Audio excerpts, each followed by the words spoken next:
도 변함없이 손 들어보세요.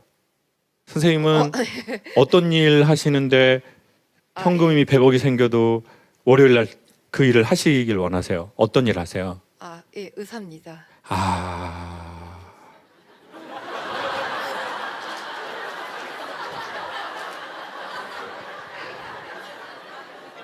여러분이 웃으면 저만 이상한 사람이 되네요. 저 가만히 있었는데 아무것도 안 했는데 어떤 과 하세요, 선생님?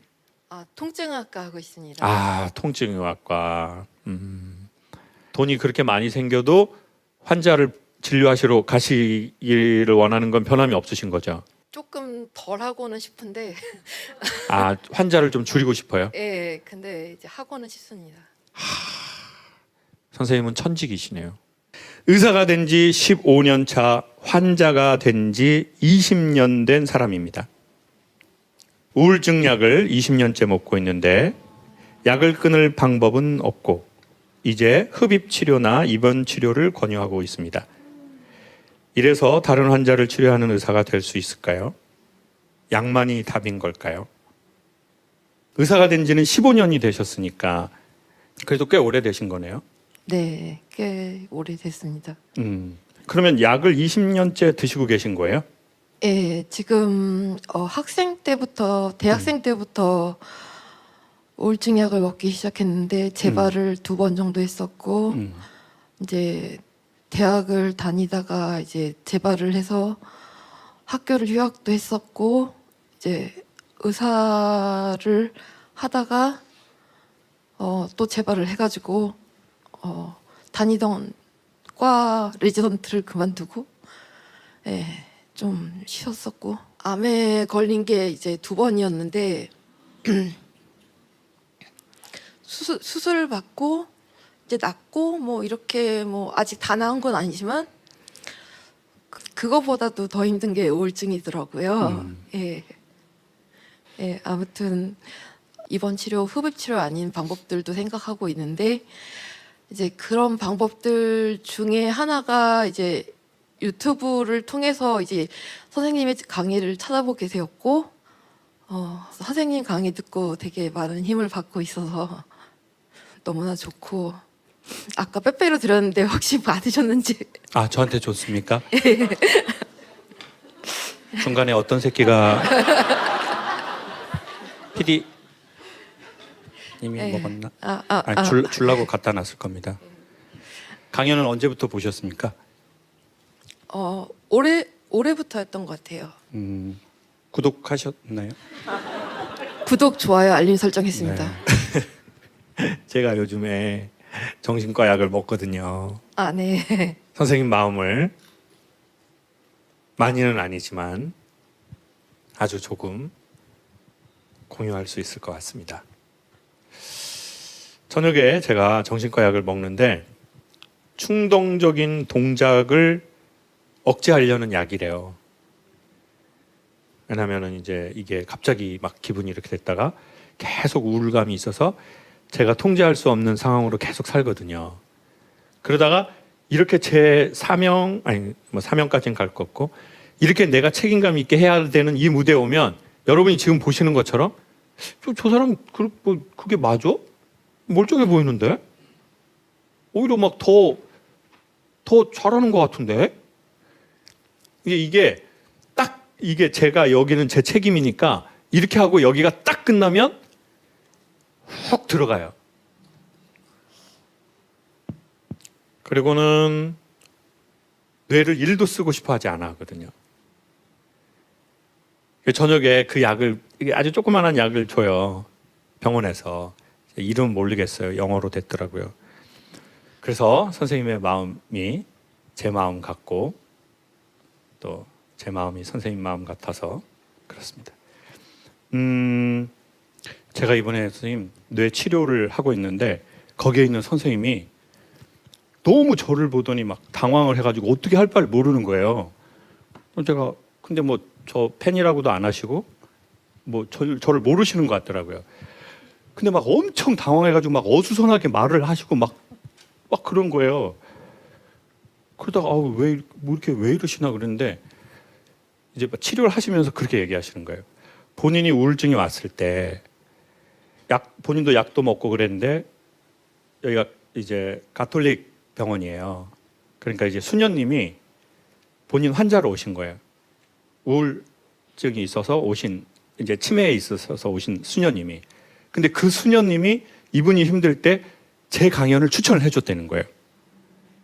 그래가지고 본인이 보고 너무 좋은 느낌이 생겨가지고 당신 환자들한테 제 강연을 계속 추천을 해주고 있다는 거예요. 근데 제가 왔네요? 그러니까 이분이 이걸 어떻게 할지를 모르는 거예요, 막. 이거 뭘 어떻게. 그래서 제가, 선생님, 너무 심각하게 생각하지 마시고, 시골 품앗이라고 생각합시다, 선생님. 밭이 너무 크니까, 농사 혼자 하기가 어려우니, 선생님네 밭에 모내게 할 때 제가 도와드리고, 나중에 제 밭에 모내게 할 때 저 혼자 힘드니, 그때 선생님이 좀 도와주세요. 그리고 선생님이 힘드실 때 제 강연 듣고 혹시나 좀 도움이 되셨다면 이제 선생님이 저를 좀 도와주세요. 근데 선생님 이게 저희가 너무 좋은 것 같아요. 어떤 게 좋냐면 저는 예전에 정신과 8년 전에 처음 갈 때 너무너무 창피했거든요. 너무너무 창피하고 정신이 하나도 없더라고요. 누가 저를 알아볼까 봐. 근데 지금은 그런 거는 뭐 일도 없는 것 같아요. 뭐 내가 이 일을 하는데 뭐 제 강연을 듣고 선생님도 뭐 도움이 되셨다고 그러고 힘든 상황에 있는 분들이 도움이 됐는데 내가 자기 스트레스를 자기가 가누지 못해서 약을 먹고 뭘 치매가 오려고 하고 알츠하이머가 의심이 되는 상황이 되었다는 것이 예전에는 그것과 연관해서 너무 힘들더라고요. 나는 자격이 없구나. 난 파산이다. 그리고 사람들이 나를 어떻게 생각하겠나. 이제 이게 어마어마하게 많더라고요. 근데 이제 또 선생님은 이제 또 의사 선생님이란 말이에요. 국가에서 공인한 전문 의료인. 저는 야매 시술. 그러면 더 어렵다고요. 그걸 내가 직면하는 게 이 언어로 사람들 앞에서. 근데 이 언어로 직면하신다는 건 이미 이 모든 문제에 대한 자기 애정이 우리 안에 아직도 있기 때문에 할 수 있는 겁니다. 그건 자기에 대한 자기 애정입니다. 그게 힘이고, 그게 사랑의 마음이든 측은한 마음이든 내가 내 자신에 대해서 우리가 잘 살아보고 싶은 그 마음이든. 제가 이런 상황에서 약 먹고 보니까 어떤 게 생기냐면요, 다른 분도 그런 경험이 있으시겠지만 지금 당장 죽고 싶지는 않거든요. 근데 살고 싶지도 않아요. 그렇게 싶다가 없어요. 살고 싶다, 뭘 먹고 싶다, 어디를 가고 싶다. 그러니까 의욕이 아무것도 없는 거예요. 근데 알고 보니까 그 의욕을 담당하는 뇌에 문제가 생긴 거래요. 그러니까 뭐 이렇게 전에는 막 집에 오면 막 옷도 정리하고 막 신발도 정리하고 막 옷도 입어보고 막 뭐 이랬는데 지금은 그냥 방에 이렇게 놓아서 유튜브만 이렇게 보고 유튜브보다 떨어주댕이나 까고 막 운동도 하기 싫고 운동할 의지가 없는 거예요. 그냥 계속 처지는 거예요. 그리고 약이 또 그렇게 하는 약이고. 군대 동기를 만난 것 같습니다, 선생님. 같이 모임이라도 꼭 해야 될 것 같습니다. 돈 안 받고 하는 모임으로. 네, 감사합니다. 네. 다른 분들도 혹시 약을 드시는 분이 계시다면 초대하겠습니다.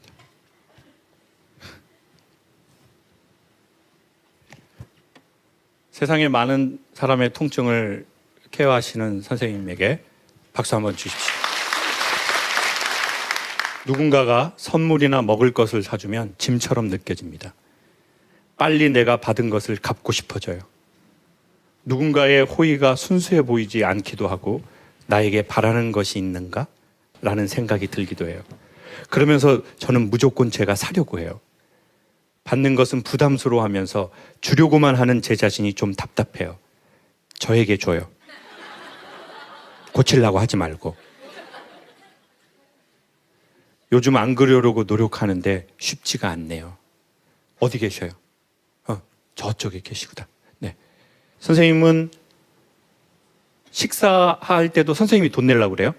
네, 거의 다 제가 살려고 해요. 아, 그래요? 지금 점심 먹었어요? 네, 먹고 왔어요. 아, 난 안 먹었는데. 사주면 좋겠다. 언제부터 이러셨어요? 꽤 된 것 같아요. 학생 때? 한 20대 초까지만 해도 안 그랬던 것 같은데 한 중반 넘어가면서부터. 받는 것이 부담스럽고 받으면 갚으려고 그래요? 최근에도 뭐 카톡으로 선물을 받았는데 저는 하루 이틀 사이에 또 선물을 제가 보내요. 그런 일이 계속 반복되더라고요. 같은 금액으로 보내요? 아니면 좀 더한 금액으로 보내요? 조금 더 좋게. 제일 비싼 거 뭐 사준 거 있어요? 다른 사람한테요? 네. 그냥 밥을 좋은 걸 뭐 사준다던가. 오마카세? 뭐 그런. 누군가가 선생님한테 호의를 베풀면 뭐 아니면 되게 예쁘시어요 뭐 되게 동안이시다 그러면 그냥 기분이 좋은 게 아니라 왜 나한테 저렇게 말해 이런 생각이 든다는 거죠? 조금 그런 생각이 들어요. 아, 그래요? 칭찬하면? 칭찬도 그냥 고지고대로 받지는 못하는 것 같아요. 왜 그래요? 나한테 저런 칭찬을 할까? 막 이런 생각 먼저 들어요. 어렸을 적에 나의 존재가 있는 걸로 엄마 아빠가 되게 즐거워하고 내가 무슨 공부를 잘하거나 말을 듣지 않아도 엄마는 나를 나로서 되게 사랑해주고 아빠는 나를 나로서 되게 사랑해주고 이런 경험들은 좀 충분히 있으세요? 어떠세요? 없는 것 같아요. 부모님은 이제 두 분이 지금도 계세요? 아니면 어떠세요? 집의 환경은 어떠셨어요? 그러니까 물질적으로는 되게 부유하게 컸어요. 저희 집안이. 근데 이제 부모님 사이가 너무 안 좋으시다 보니까 맨날 싸우는 거를 보고 자랐고 그러다 두 분이 이제 이혼하시면서 그때 좀 정신적인 충격도 많이 받았던 것 같아요. 그때 몇 학년이었어요? 그때 딱 사춘기 때. 네. 중학생? 중학생. 중학생 때. 이제 우리가 왜 그런지 원인이 많이 나온 것 같아요. 그렇죠? 그냥 내 존재를 좋아해 주는 거. 근데 그 내 존재를 좋아해 주는 게 엄마 아빠가 사이 좋은 느낌이거든요. 왜냐하면 우리는 거기에서 나왔잖아요. 그 사이 좋은 거에서. 사이가 좋고 아빠가 집에 가면 막 엄마한테 농담도 하고 막 엄마가 막 아유 이 양반 뒤질라고 막 씨막 이는 이 차발이 없어 이씨 그냥 그래하고 막 두 분이 스킨십도 하고 그런 거를 저희가 조금 보고 자랐으면 내 외모나 내 학력이나 내 상황이 좀 아니어도 내가 나에 대한 조금 요게 있거든요. 내 소중한 맛. 그러면 또 내가 모자란 건 또 잘 인정해요. 그러면 난 그건 못해. 나 그거 인정. 그러면 사람이 완벽해서 매력 있는 게 아니라 모질하면 인정할 줄 알고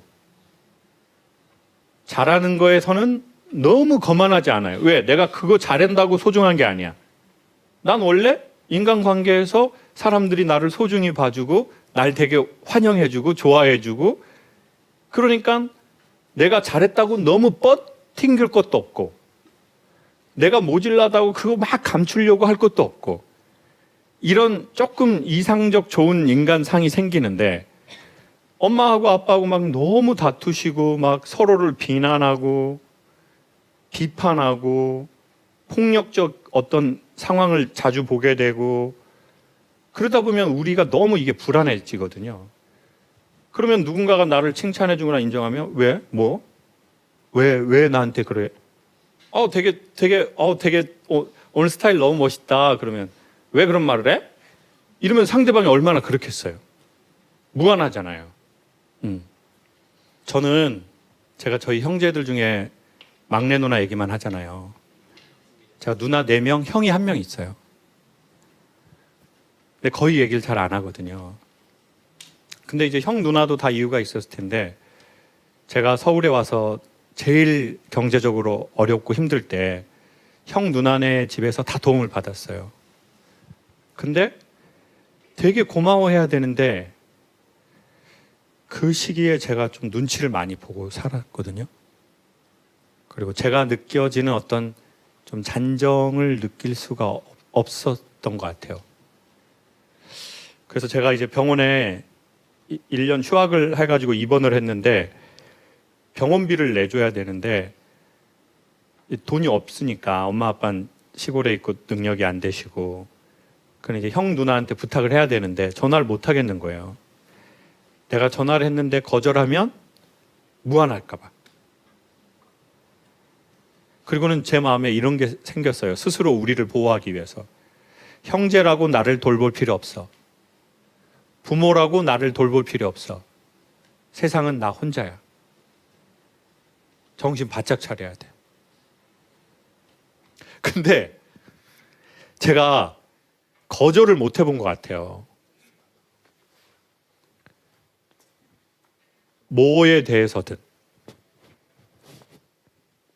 왜냐하면 전에 너무 많이 거절당해서 그런 것 같아요. 그러니까 거절하는 게 너무 힘들어요. 거절한 이후의 삶이 힘든 게 아니라 거절하기가 힘들어요. 그래서 제가 약간 또 선생님처럼 된 게 있어요. 그래서 저는 안 주고 안 받았으면 좋겠다라고 생각을 한 적도 많아요. 선생님도 그래요? 네, 저도 그래요. 그래서 좀 대인관계가 좁아지더라고요. 안 만나려고 해요. 사람을. 저도 그러는데. 네? 모임. 모임 하나 또 하라고요, 여기로? 의사 선생님 모임 하나 하고, 정신과 우리 모임 하나 하고, 대인 깊이 모임 하나 하고. 선생님도 그 모임에 끼실래요? 네. 네, 좋아요. 제가 아까 진짜 무슨 생각이 들었냐면, 강연하는 걸로도 좋아지지만, 뭔가 몸을 좀 써야 되거든요. 이렇게. 근데 이제 혼자 몸 쓰면 쉽지 않으니, 그러면 뭐 같이 뭐 어떤 일정 시간에 모여서 뭐 그런 걸 해볼까? 그런 생각이 들더라고요. 혼자 하면 좀 안 하게 되니까. 또 같이 하다 보면 저도 그렇고 선생님도 그렇고 의사 선생님도 그렇고 우리가 계속 이렇게 살진 않을 거예요. 근데 우리가 딱 요 시기만 잘 넘기면 되거든요. 근데 요 시기를 못 넘겨서 되게 안팎으로 불행한 일들이 일어날 수 있으니 그 시기만 잘 넘기면 좋을 것 같아요. 그리고 혼자는 너무 힘드니까 신뢰할 만한 종교와 조인하셔도 좋고 책을 보셔도 좋고 유튜브에 그런 좋은 영상들을 보셔도 좋고 혼자 너무 오래 있지 맙시다. 우리 모두 잘 지나가 봅시다. 선생님께 박수 한번 주십시오. 할머니, 손자 커플입니다. 50년 넘는 세월 동안 상의도 없이 혼자 결정하는 남편에 위로받지 못한 50년. 늦게나마 할머니 마음에 평화가 찾아오기를 바라는 마음에 할머니와 데이트 나왔습니다. 할머니가 평소에 그 선생님을 많이 좋아하셔가지고 하늘이 주신 기회다 싶어서 하늘까지 나왔네요. 이 남편이 한 번도 미안하다, 고맙다 이런 말 한 번 안 하고 지금 3년 전에 3개월을 집을 나갔었어요. 내가 누가요? 나가라 그러지 않아도 나가요. 얘가 너무 자상하고 내 힘든 걸 다 들어주고 위로해주고 안아주고 한 여사 이리 와 한번 안아줄게.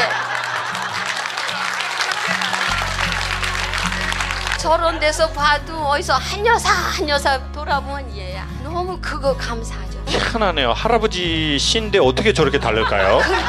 우리 손자하고 나와서 저희 사진 한번 찍으시죠.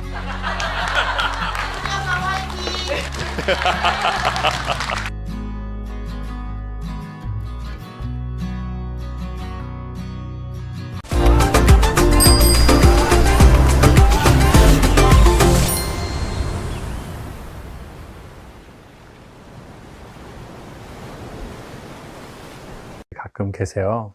근데 이제 저는 강연을 시작했던 게 아니라 처음에는 1대1이나 아니면 소그룹으로 사람들과 함께 레슨을 시작했습니다. 어떤 레슨이었냐면 목소리나 말하는 것을 훈련하는 레슨이었었어요. 거의 20년이 된 것 같아요.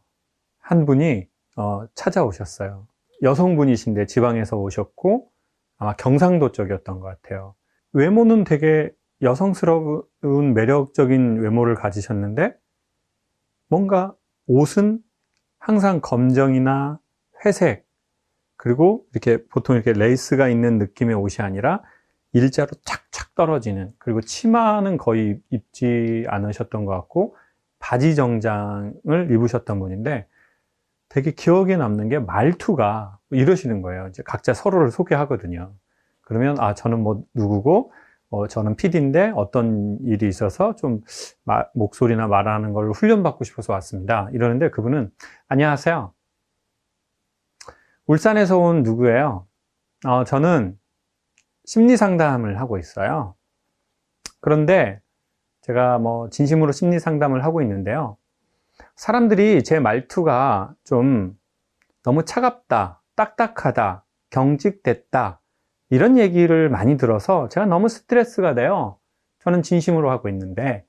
그래서 우리 김창욱 강사님께 그런 목소리나 스피치를 조금 훈련받을 수 있지 않을까? 되게 뭐 강연이나 이런 거, 뭐 레슨 이런 거 되게 유연하게 하신다고 저는 그렇게 얘기 들었거든요. 그래서 뭐 지인 소개를 통해서 왔어요. 이렇게 조금 제가 뭐 조금은 과장되고 더 유머러스하게 얘기한 건 있겠지만 이런 뉘앙스로 얘기를 하시는 거예요. 심리 상담을 하신다는 직업을 갖고 계시는데. 그래서 제가 그냥 속으로 저분이 좀 심리 상담이 지금 필요한 것 같은데 이거 좀 어떻게 한다는 거지?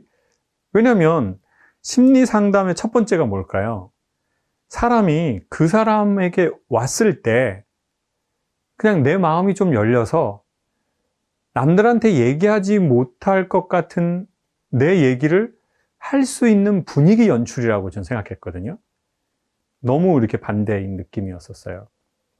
그러다가 이제 계속 수업이 진행됐고, 그리고 저희는 수업에서 보통 3분 스피치라고 지난 한 주에 자신의 어떤 가장 큰 이슈가 된 감정을 스피치로 얘기하는 게 있어요. 아니면 과거의 얘기들. 제가 하는 역할은 먼저 제 얘기를 꺼내고 그게 제 상처가 될 수도 있고 제 부끄러움이 될 수도 있지만 그것을 먼저 꺼내서 그분들로 하여금 나도 저런 유사한 게 있는데 저런 말을 하는 게 그렇게 뭐 이렇게 너무 뭐 이렇게 흉은 아니네? 라고 하는 그 분위기를 제가 만들어 드리는 것이 제 역할이었던 것 같아요. 근데 이제 그게 몇 주간 수업을 통해서 이루어졌는지 어느 날 그분이 이렇게 얘기를 하시는 거예요. 안녕하세요. 오늘은 제 얘기를 좀 해볼게요. 저에게는 동생이 있었어요. 이러시면서 본인 얘기를 쭉 하시는 거예요. 어렸을 적에 서울에 사셨고, 그때는 남자를 선호하던 그런 집안이 좀 있었지 않습니까? 남자아이를. 근데 이분은 이제 여성으로 태어났고, 이제 동생이, 남동생이 있었죠. 근데 이분이 이제 사춘기가 되면서 밤에 자다가 이렇게 귀신 꿈을 저희가 어렸을 적에 막 꾸잖아요. 그 뭐 전설고양 내 다리 내놔, 내 다리 내놔, 뭐 이런 거 저희가 좀 꿀 때가 있잖아요. 그러면 이제 부모님들이 뭐라고 해요? 야, 키 크려고 그러는 거야, 키 크려고, 키 크려고. 너 어디서 떨어졌지? 그거 다 키 크려고 그러는 거야, 키 크려고. 그분이 이제 그런 시기였던 것 같아요. 근데 귀신이 자기를 막 쫓아오니까 이분이 꿈하고 현실하고 이게 구분이 안 된 상태로 벌떡 일어나서 집 밖으로 막 도망을 간 거예요. 귀신이 계속 쫓아오니까. 근데 다행히 엄마가 아이가 자다가 일어나서 막 그러니까 아이를 쫓아갔어요. 강이 있었는데 거기로 막 도망간 거예요. 허리에 물이 찰 때까지요. 그때 엄마가 진짜 영화처럼 잡아서 살았던 거예요. 그리고 그때는 이제 그런 일이 있을 때 요즘은 좀 덜 그러지만 구술하는 경우가 있었습니다. 그래서 아이가 이상한 행동을 보이니까 구술했고, 그리고는 이제 넘어갔는데 그 다음 해에 가족들끼리 같이 물놀이를 갔는데 이제 그때 남동생이 물에 빠져서 이제 사망하게 된 거예요. 집안 어른들이, 할머니, 할아버지가 보이지 않는 소리로 제가 죽었어야 되는데 그걸 막으니까 손자를 데려갔다. 이런 느낌이 퍼지기 시작해버린 거예요. 근데 그것에 대해서 그럼 부모님이 뭐라고 말씀하셨나요? 라고 했더니 부모님이 단 한 번도 지금까지 그 사건을 얘기하지 못했던 거예요. 서로 공식화해서. 저희 아버지는 청각장애가 있으시거든요. 저희 어머니가 그것을 한 번도 공식화해서 말씀하시진 않았던 것 같아요. 보통 집에 슬픔이 있잖아요. 되게 힘든 일이 있잖아요. 장애가 있는 가정의 한 구성원이 있다든지 아니면 누군가가 목숨을 잃는다든지 사고로 아직까지 한국 사회에서는 그것을 공론화하거나 공식화하거나 그것을 광장화하지를 않고 보통은 그걸 그냥 묻어버리는 거죠. 아니면 두 가지입니다. 외면하거나 그쪽 분야를 절대 쳐다보지 않거나 아니면 그냥 덮어버리는 거예요. 그리고 거기에 대해서 얘기하지 않는 거예요. 근데 이 어린아이는 그때부터 느끼고 있었죠. 내가 죽었어야 되는데 내 동생이 대신 죽었구나. 그리고 이 얘기를 부모님한테 꺼내는 것은 부모님을 너무 힘들게 하는 일이니 아예 서로 대화를 안 하게 된 거죠. 그 부분에 대해서는. 어렸을 적에 저희가 얼음땡이라는 놀이가 있습니다. 누군가가 우리를 술래가 잡으러 오면 우리는 얼음이라고 해요. 그러면 사는 거예요. 사는 대신 어떻게 될까요? 얼어 있어요. 그리고 볼 수는 있어요. 근데 모든 것은 얼어 있죠. 공부를 했으니까 지식은 쌓을 수 있어요. 밥을 먹었으니 등치는 커질 수 있어요. 근데 마음과 정서와 영혼은 얼음으로 마치 냉동인간처럼 눈은 보지만 상황은 살필 수 있지만 나의 마음은 얼어버린 거죠. 제가 코로나가 와서 공동구매 일을 시작했다고 말씀드렸잖아요. 제가 제주도에 있으면서 갈치 공동구매를 수산물을 하게 됐어요. 근데 제가 모르는 것을 팔 수는 없으니 갈치를 팔기 전에 무려 6번을 수산시장과 수협을 계속해서 방문합니다. 수협에 어마어마한 냉동창고가 있습니다. 그래서 갈치의 종류를 말해줍니다. 바로 오늘 잡아서 새벽에 파는 생물 갈치. 그리고 두 번째는 선동이라는 게 있습니다. 배에서 냉동을 하는 겁니다. 큰 배가 한 달 거리를 가서 한 달 동안 갈치를 잡아서 이게 당연히 상온에선 상하잖아요. 그러니까 영하 30도, 40도로 급속 냉동을 배에 장치가 있으니까 해버리는 거예요. 그리고 배로 갖고 옵니다. 그리고 다시 이걸 녹여서 잘라가지고 판매하는 게 있고 이게 만약 시기가 안 좋다면 이것을 엄청나게 큰 냉동고에다가 보관합니다. 6개월을 보관할 수도 1년을 보관할 수도 있고. 근데 그때 시간이 지나서 이런 생각이 드는 거예요. 아, 사람 마음이 참 이 갈치와 비슷한 것 같은데? 갈치가 어떤 게 그러면 여러분은 제일 맛있을까요? 냉동갈치, 선동갈치, 생물갈치. 물어볼 필요도 없죠. 뭐가 제일 맛있죠? 생물갈치가 맛있죠. 오늘 잡아서 새벽에 잡아와서 그냥 얼음에만 재워가지고 아침에 그것을 제가 그 식당에서 먹어봤거든요. Amazing! 입안에서 거짓말 1도 안 하고요. 갈치 구이를 소금만 쳐가지고 이렇게 딱 먹는데요. 한방눈처럼 싹 하고 그 살결이 녹아버려요. 근데 그게 사람 얘기 같은 거예요. 우리가 한 번도 얼어본 적이 없어요. 한 번도 우리가 영하 30도, 40도에서 살아본 적이 없어요. 부모에게 사랑받고 싸우는 장면을 보지도 않았고 누가 화내는 것을 보지도 않았습니다. 위험에 처한 상황에 이르지도 않았고 경제적으로도 내가 먹고 싶은 거 다 먹고 내가 사고 싶은 거 다 사고 그렇게 자란 사람은 마음이 부들부들하지 않겠습니까? 상대적으로. 한 번도 얼어있질 않았는데요. 한 번도 삶과 죽음에 대해서 그런 충격적인 장면을 겪어보지 않았어요. 그래서 다른 사람들이 그 사람하고 얘기하면 저 사람은 참 눈처럼 녹아, 나랑 얘기할 때. 저 사람이랑 일해보면, 저 사람이랑 연애해보면, 저 사람이랑 결혼 생활을 해보면 아우 어쩜 이렇게 부드러울까? 소금밖에 안 쳤는데도.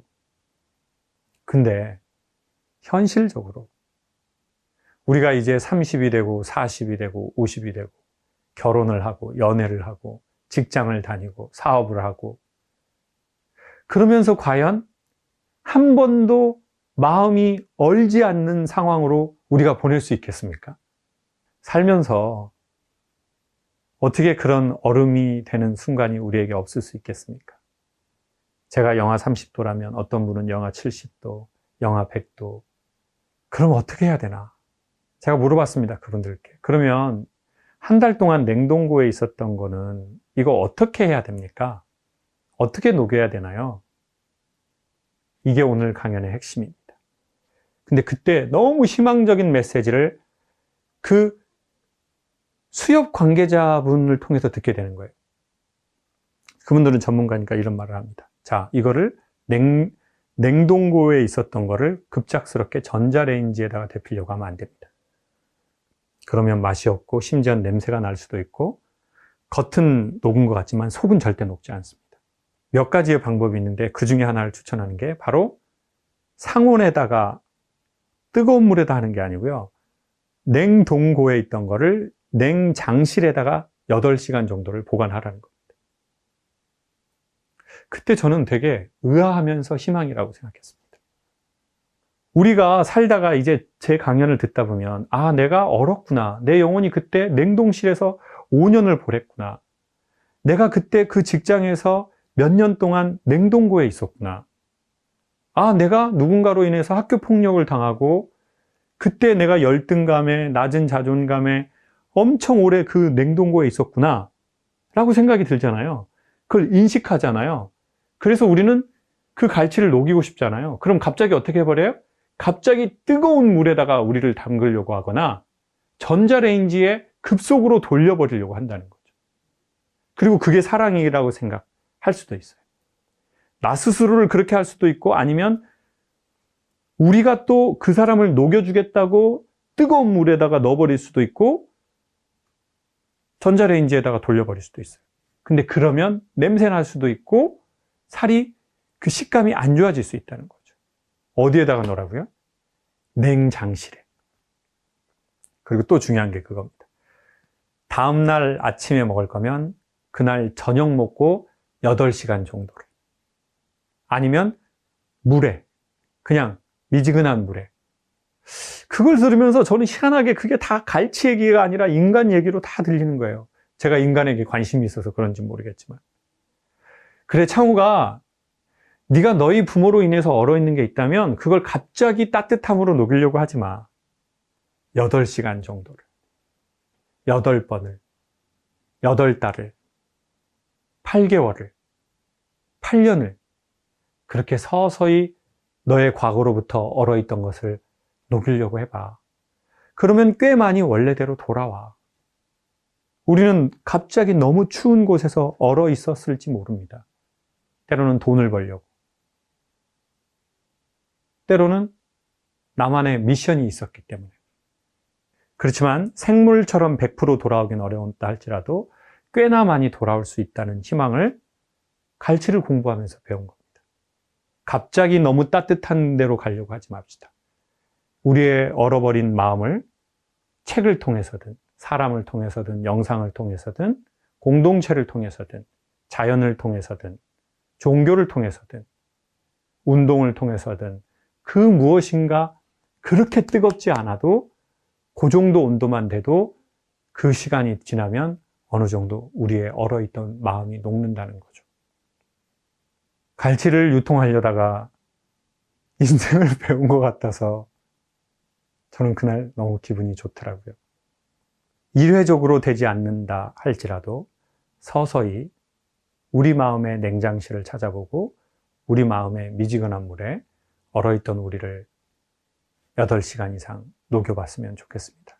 우리와 함께 사는 사람들이, 우리와 함께 일하는 사람들이, 그리고 내 영혼 자체가 그렇게 눈꽃 같은 그런 사람이 되면 좋겠습니다. 여러분 건강하시기 바랍니다. 넌 내가 만만하냐? 만만하지. 아주 알로 보이지? 싸울 때 하고 헤어질 때 그 말을 해요. 저한테 눈이 슬퍼 보인다라고 하는 댓글이 예전엔 너무 짜증이 나는 거예요. 뭐 지가 무당이야 뭐야 씨 아주 그냥. 넌 내가 만만하냐? 우리는 왜 그렇게 됐죠?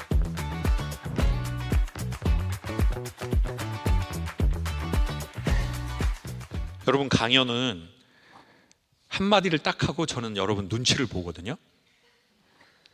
왜냐하면 이제 재미없어 하나? 이걸 계속 살펴요. 왜냐하면 재미가 없으면 사람들은 말을 안 듣기 때문이에요. 그리고 저는 저의 기질 자체가, 여러분의 기질이 또 어떤지도 생각해 보세요. 저는 웬만하면 많은 사람들이 이 내용을 듣게 하는 방식으로 하는 거예요. 그러니까 저 같은 인간들이 피곤한 거예요. 여러분이 저 같은 성격이면 정말 피곤하실 거예요.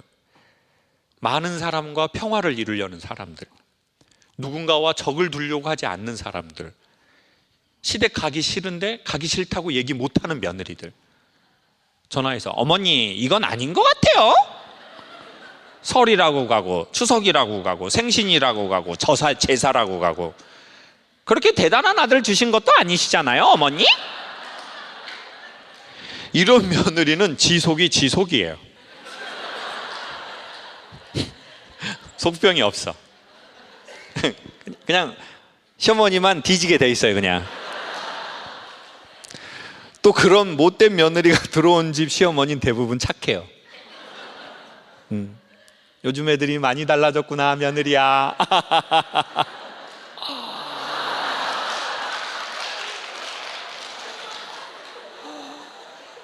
며느리는 100세에 살 거예요 아마.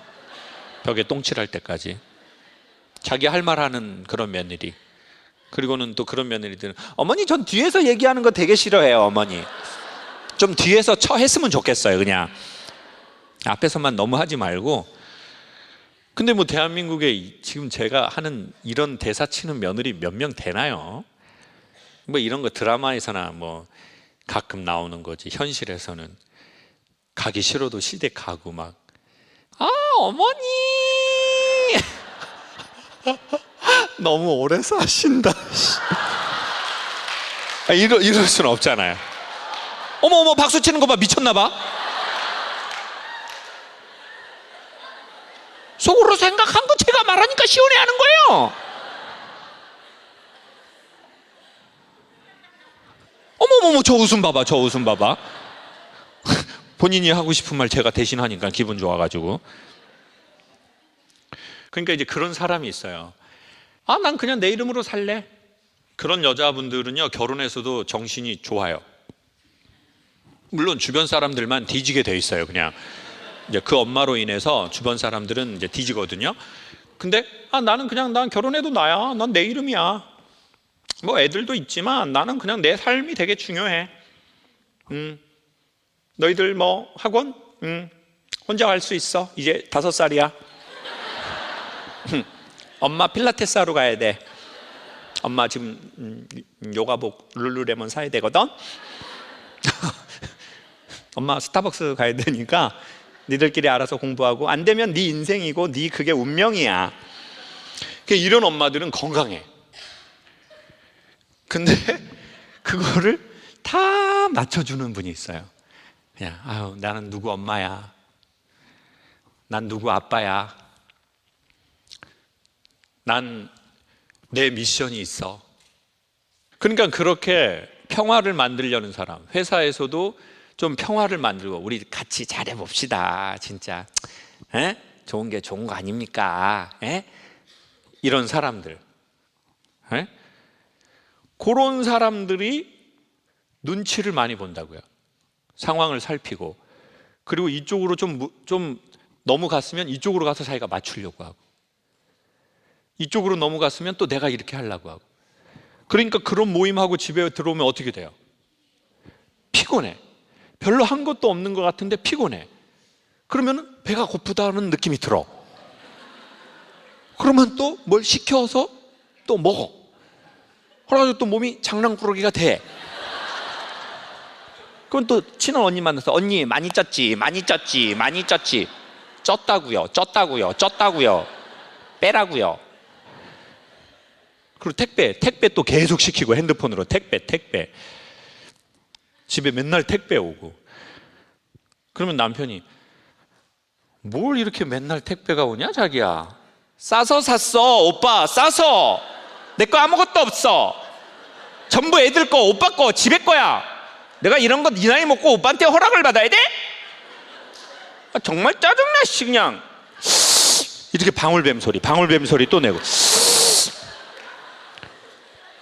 그러니까 남편은 거실에서 그 텔레비전 나는 자연인이다 보다 잠들고 막 행복합니다. 행복합니다.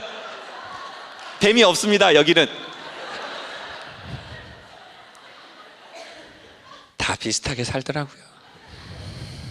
제가 오늘 오신 남자분들한테 여쭙고 싶은데, 강사님 저는 와이프나 여자친구가 오자고 해서 온 거 아니에요. 제가 오고 싶어서 왔고 제가 오자고 해서 제 일행 데리고 온 거예요 라고 하시는 남자분 손 들어보세요. 이분들은 갱년기 전후라고 봐야 돼요.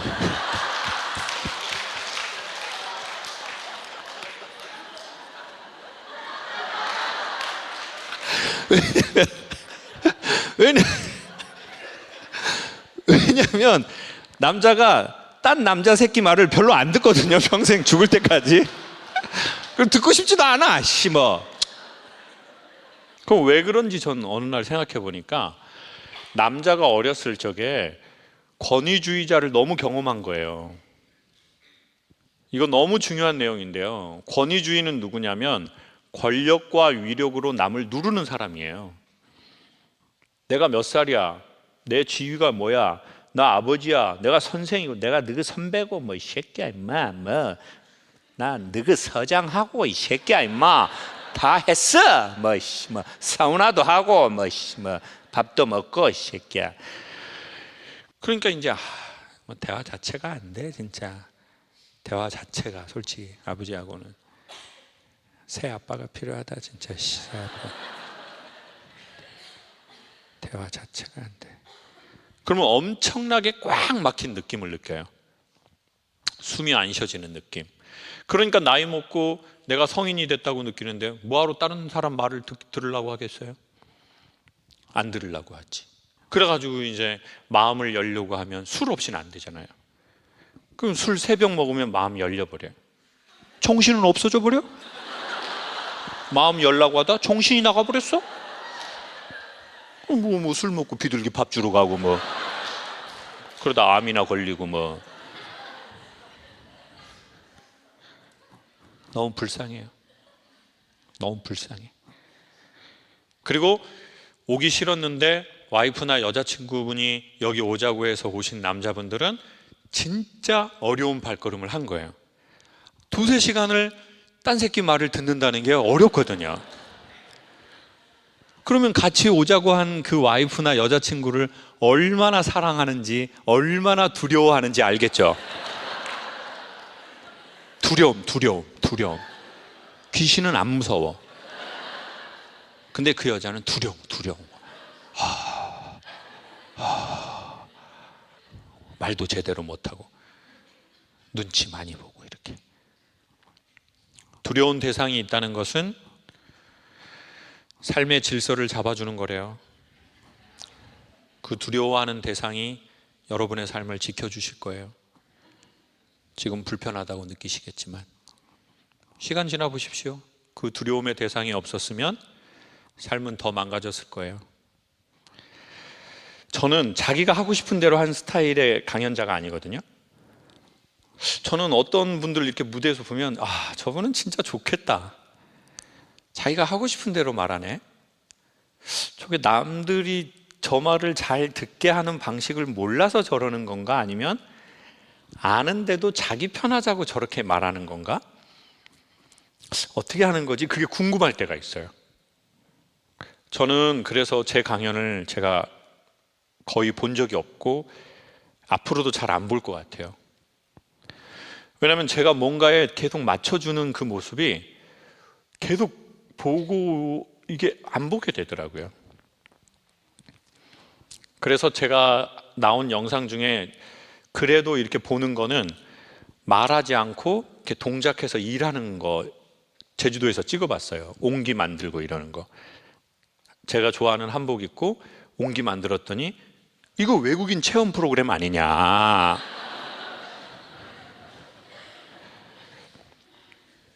그때 수염도 그냥 다 길렀어요. 보통 수염을 기를 때 볼에 좀 안 좋게 나면 거기는 제거하고 나는 데만 멋있게 기르려고 하는데 그때는 그냥 나는 대로 다 내버려뒀어요. 머리도 그냥 다 기르고 염색도 안 하고, 그리고는 그냥 내가 좋아하는 것만 하는 걸 딱 영상을, 제가 첫 영상을 보는데 저는 순간 눈물이 나더라고요. 아, 내가 누군가에게 이렇게 보이려고. 두 번째는 전 누군가에게 이렇게 보이고 싶은 인물은 아니고요. 강연할 때는 인물을 완수하려는 주의자예요. 심지어 옷도 다. 사람들이 제가 입고 싶은 옷 입는다고 생각하시지만 저는 제가 입고 싶은 옷은 지금 이런 스타일이 아니거든요. 이거는 강연에 맞춘 옷만 입는 거예요. 전 시계도 하고 싶거든요. 그 시계 안 하잖아요. 사람들이 이렇게 할 때 제 시계만 볼까 봐. 그러면 강연에 방해될까 봐. 저 같은 사람들이 있더라고요. 내가 엄마로서의 역할, 아빠로서의 역할, 사장님으로서의 역할 잘하고 싶으면 모든 거는 다 없애는 사람이 있어요. 근데 그런 사람들 때문에 세상은, 가정은 성장하고 아이들은 크는데 어느 날 이상한 거예요. 어느 날 나한테 강박이 있는 걸 발견한 거예요. 너무 빡빡해. 우리는 왜 그렇게 됐죠? 저는 왜 그렇게 됐는지 생각해 봤어요. 아, 내가 실수할 때 받아줄 사람이 없는 거예요. 여러분, 강연은요, 이거 저 혼자 하잖아요. 연기하고 좀 다르거든요. 연기는 연기를 저 사람이 딱 했을 때 내가 좀 받아주고 내가 하면 저 사람이 받아주고 나 좀 쉴 때 있거든요. 근데 이거는 제가 계속 끊임없이 말을 해야 돼요. 처음부터 이 일을 한 거잖아요. 그리고 처음에 여러분처럼 이렇게 지지해주는 사람 앞에서 한 게 아니라 회사에서 했거든요. 남자들 공장에 가가지고 계속 막 이런.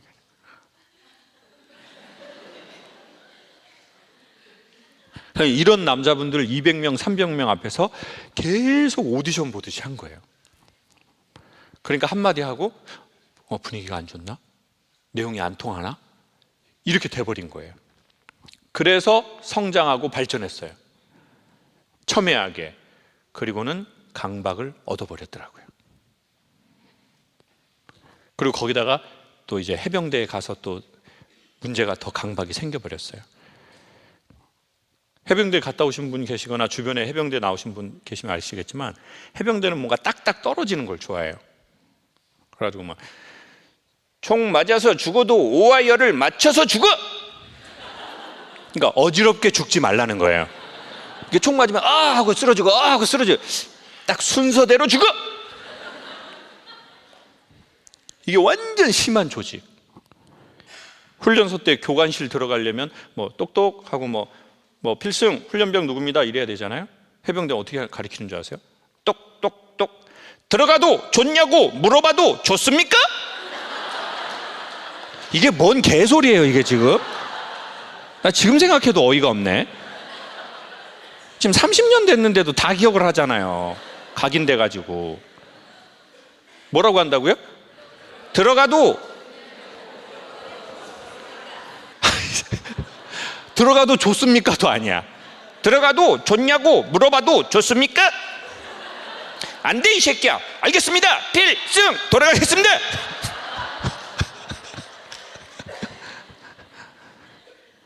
그러니까 모든 일상에 그 강박이 딱 있더라고요. 그래서 제가 차랑 오토바이 같은 걸 좋아하는데 그러면 빈티지 오토바이를 사요. 500만 원 주고 사서 1000만 원을 줘서 고쳐요. 고쳐야 될 게 많거든요. 네. 그리고는 막 고쳐. 근데 고치고 딱 나면 어떻게 돼요? 또? 뭐라고요? 요건 하지 말아요. 저도 50살이에요. 그러면 실증이 나서 또 팔아버려요. 그리고는 또 내가 좋아하는데 부족한 게 많은 걸 사서 더 돈을 들여 고쳐요. 그리고는 또 파는 거예요. 사회복지사인가요? 왜 이러나 봤거든요. 그리고는 깔끔하지 않고 완벽하지 않으면 딱 허용을 못 해주겠더라고요. 그리고 중고차 관심 있는 분 저한테 연락 주실래요? 제가 진짜 좀 싸게 드리도록 할게요. 근데 이거를 샀는데 이 차가 너무 마음에 들었는데 450인가 500을 주고 샀는데 거기에 옛날에 충청도의 어느 지방에서 이걸 갖고 무슨 봉사단 같은 걸 하셨나 봐요. 스티커를 붙였는데 그래서 천사봉사단이에요. 근데 이 스티커를 떼니까 그 자국이 차에 남아 있더라고요. 천사봉사단이라고.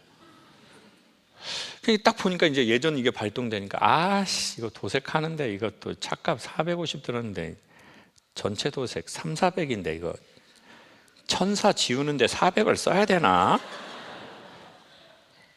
어떡하지 이거? 실내도 고칠 게 한두 개가 아니에요. 근데 순간 놀라운 일이 벌어졌어요. 그 차가 저한테 이렇게 말을 거는 것 같은 거예요. 넌 내가 만만하냐? 딱 이렇게 묻는 것 같은 거예요. 근데 순간 놀랍게 난 네가 만만해서 좋아. 이번엔 이 차를 고치지 않겠어. 도색도 하고 싶지 않고 실내도 고치지 않겠어. 거기 시트를 보면은요, 제가 시트 사진 이 강연 나갈 때 영상 찍어서 보내드릴게요. 에버랜드 사파리에서 곰이 의자에 앉았다 곰털이 이렇게 묻어가지고 이렇게 막 시트가 뜯기고 장난이 아니에요. 근데 순간 만만해서 좋네 이런 생각이 드는 거예요. 태어나서 처음으로. 상처받을 때 이렇게 말하잖아요. 넌 내가 만만하냐? 만만하지? 아주 알로 보이지? 이러잖아요. 그리고 우리는 넌 내가 만만하냐? 라고 할 때는 언제 말하냐면 싸울 때 하고 헤어질 때 그 말을 해요. 내가 그렇게 만만해 보여? 자기는?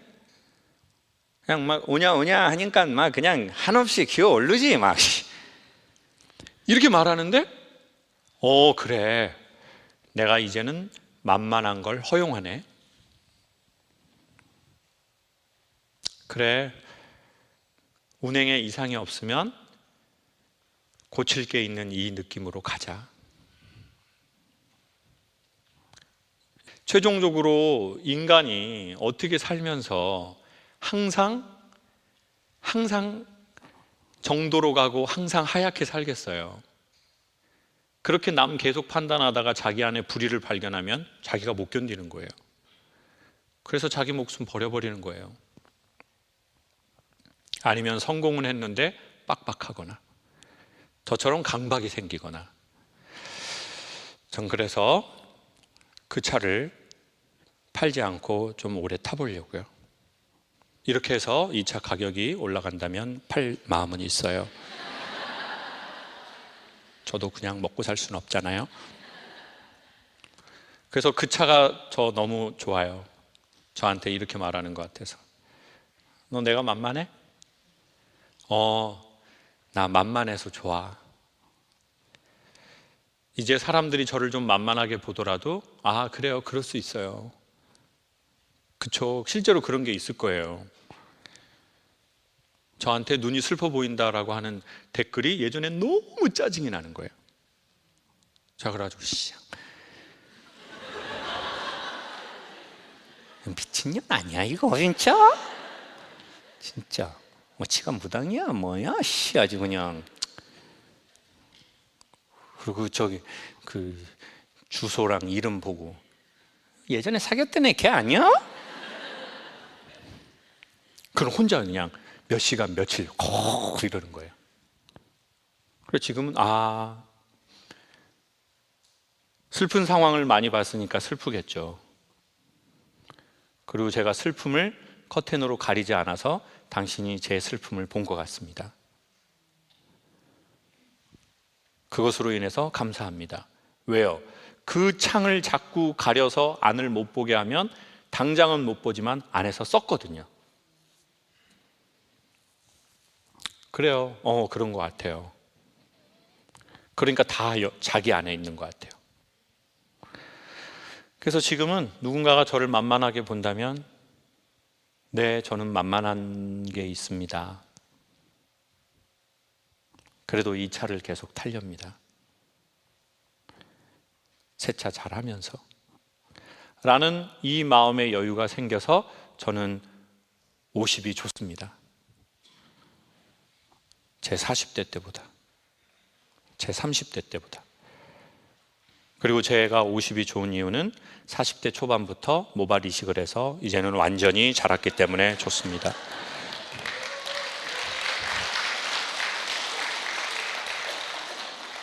박수가 다 기분이 좋지는 않다라는 느낌을 처음 받네요.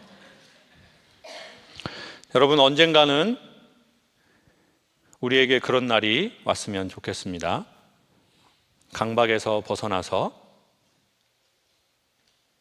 누가 우리를 만만하게 보거나 내가 내 자신을 만만하게 봐도 그래, 만만해도 괜찮다. 만만해도 같이 가자. 그 마음의 여유가 찾아오면 제가 보기에는 훨씬 편안하고 매력적인 인간이 되어갈 것 같아요. 제가 앞으로 전과는 조금 다른 새로운 삶을 살 것 같아요.